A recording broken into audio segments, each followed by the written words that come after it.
असली माँ भी अब मौसी लगे। एक 20-22 साल का नौजवान सुपरमार्केट में दाखिल हुआ। कुछ खरीदारी कर ही रहा था कि उसे महसूस हुआ कि कोई औरत उसका पीछा कर रही है, मगर उसने अपना शक समझते हुए नज़रअंदाज किया और खरीदारी में मसरूफ़ हो गया। लेकिन वह औरत लगातार उसका पीछा कर रही थी। अब की बार उस नौजवान से रहा न गया। वह अचानक उस औरत की तरफ मुड़ा और पूछा, माँ जी खैरियत है? औरत बोली, बेटा, आपकी शक्ल मेरे मरहूम बेटे से बहुत ज़्यादा मिलती जुलती है। मैं ना चाहते हुए भी आपको अपना बेटा समझते हुए आपके पीछे चली पड़ी, और आपने मुझे माँ जी कहा तो मेरे दिल के जज्बात और खुशी बयां करने लायक नहीं रहा। औरत ने यह कहा और उसकी आंखों से आंसू बहने शुरू हो गए।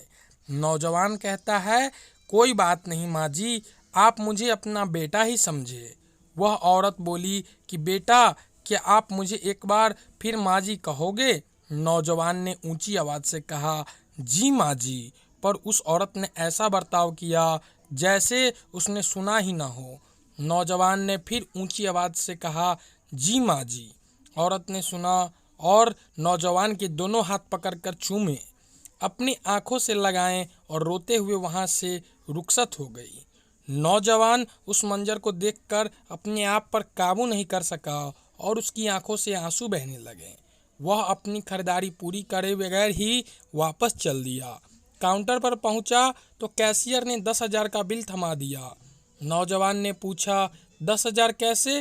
कैशियर ने कहा, 800 का बिल आपका है और 9,200 का आपकी माँ का है, जिन्हें आप अभी माँ जी कह रहे थे। वह दिन और आज का दिन नौजवान अपनी असली माँ को भी मौसी कहता है।